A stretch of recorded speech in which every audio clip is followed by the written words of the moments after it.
Hey everybody, I thought I would put together for you a quick guide for maximizing back development. I'm obviously someone who has pretty decent back. I've learned quite a bit about back training over the decades, and I'm going to share that with you guys and gals. So let's talk a little bit about it. You're going to see through this video, I've got 4 different exercises rotated through that you guys can watch. I want you to notice that I train them pretty hard. You're going to see some rest, pause reps. You're going to see sets to failure. I believe in going very hard on back. Just going to call it what it is. We go hard. Okay. When I talk about the back, I'm talking about everything between the traps all the way down to the pelvis. So your lower back, your erectors are part of that. The back is not just the lats.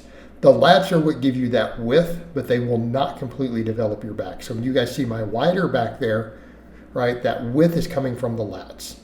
Now, I think pull-ups are king for lats. I think rows are a real close second. You guys will notice I do a couple different types of rows in here. This is all from the same training week. Although for the split for this week, I did have my posterior chain and my shoulders on their own day. So the back day did not include the deadlift.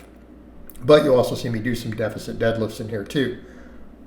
So the thing that I want you to notice when you watch all of my lat exercises, it doesn't matter whether I'm doing pull-ups, it doesn't matter whether it's a barbell row, a dumbbell row, any of that. You're going to see some common themes with these.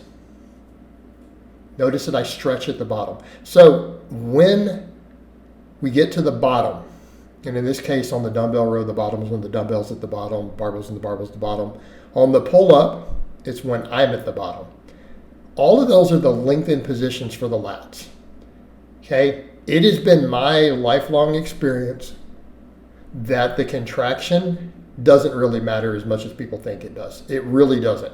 I have never seen any correlation whatsoever between people focusing on squeezing their back in the shortened position, the contracted position with a big back. What I do see is that guys who stretch their lats with heavy weights, in my case there, I'm weighing 220, that's before the shoes and everything, with a 45-pound plate on those pull-ups. Notice I let my scapula spread at the bottom of those, putting it under a pretty serious stretch. That's what really is going to build your lats. Not about, hey, can I get my chin as far over the bar as possible with a chin up or a pull up. In my experience, I don't feel that does much of anything for lat development. It's just not as important in the grand scheme of things. It really is the bottom half of that movement that really builds the lats. And in the case of the way I'm doing these pull-ups here, the majority of people will never be able to touch their chest to the bar with that grip. Okay? But notice as it starts getting harder, I can't go up as much as I get real close to failure, because this is a weight I can't do many reps with. Then I rest, do another rep. But on every one of them, we're coming out of a stretch in the bottom. We are stretching the lats. You're going to see the same thing on the rows. Notice on the rowing, right? I stand all the way up straight and then lower it. We lower it until the scapula spread apart, right? So I come up. Notice it's all about that stretch. I go into that stretch at the bottom. All right? This is your key for rows. If you want big lats. Okay, then of course I failed on that rep, so that took that step to failure. Same thing with the dumbbell rows. Notice I extend all the way down. Of course, you saw my lats pretty good there. I extend the lats all the way down. We make sure the shoulder blade comes completely apart and we stretch. You want to feel those lats stretch. And then you use that stretch to slingshot the weight. A lot of these you'll see pausing, right? But even on these, it's not so much a pause, but notice I'm stretching, then let the weight come further down. I'm letting it pull me down, and then I'm coming up. So I'm holding that lat into that stretch position. All right, that is really the key to lats. With a lot of the other movements, the traps and everything, this is where rows are better. So your rear delts, your traps, all that stuff. Rows are going to bring a lot more to the table. I love pull-ups. I think pull-ups still work great for lower traps. They can work for rear delts, particularly if you go wide grip. They really are lat dominant. Okay, the barbell rows do help with the erectors a bit if you're standing. These dumbbells, not so much because it's supported. But The rows will allow you to fill your back out and get that extra thickness quite a bit. Okay? The rowing will let you do that. They're still really good for lats, do not get me wrong.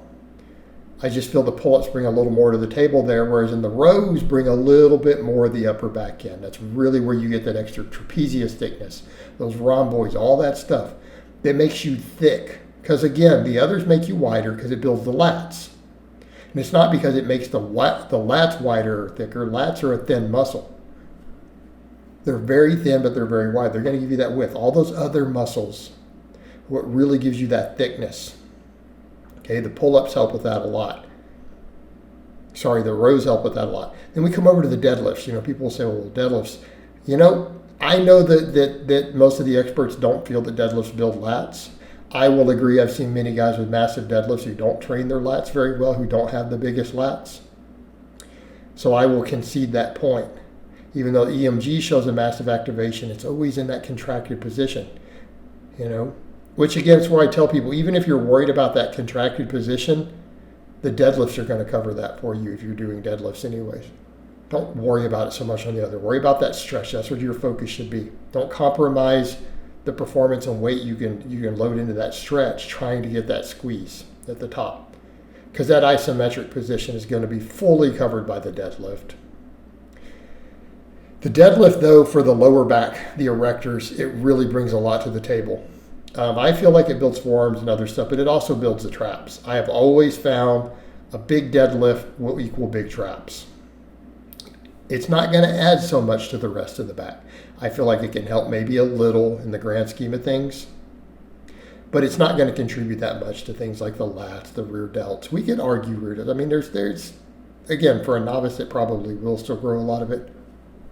I do feel like it contributes some, but it's just not the best for those areas. Now, that being said, though, the traps, the erectors, all that other stuff we use to fill in the back, the deadlift will absolutely thicken that up. Okay? Absolutely thicken that up. It will help give you that extra dimension to your back. So what we're really looking at, though, if we're going to get complete development, because I always tell people, what's the best exercise for any one muscle? To do two different really good exercises for it. Right? If you do that, that is the best, because not every exercise will always get every single muscle fiber available. By working with these, with pull-up variations, row variations, deadlift variations, getting really strong at them and following the rules that I just gave you, will help you get a completely developed back, top to bottom. And when I say a completely developed back, I'm talking from your traps all the way down to your spinal erectors, because that is what we want. All right, guys, but that's really all I have to say on that today. I hope it's been informative, and I will talk to you guys and gals next time.